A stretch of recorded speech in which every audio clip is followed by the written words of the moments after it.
Jaz sem bil v zadnjo nedeljo na občinskem prazniku. Tudi sem sprejel županijo, nadžupanijo Bruksala, katera je naše partner mesto.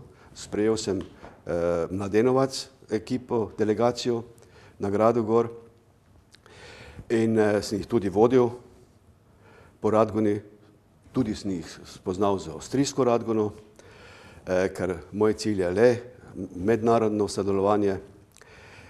In tudi sem zdaj čul, kateri župani so se prijavili za župana, pa tudi ptički pojo, kateri naj še bi bili.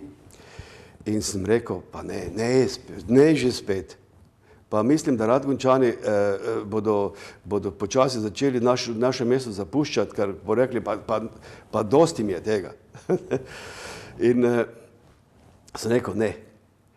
Sem rekel, jaz sem se potem tako odločil, da sem rekel, čujte, jaz grem vam na voljo, vi imate šanso mene voliti za župana. Milana Hercoga Graščaka. Ker jaz sem pred 28 leti, ko sem vzel ključ od vas, sem vam rekel, uredil bom ta grad. In sem bil mož beseda. In jaz sem človek, ko sem rekel A, rečem B. Kljub vsem problemim, kljub vsemu temu, sem rekel, naredil bom in sem ga naredil.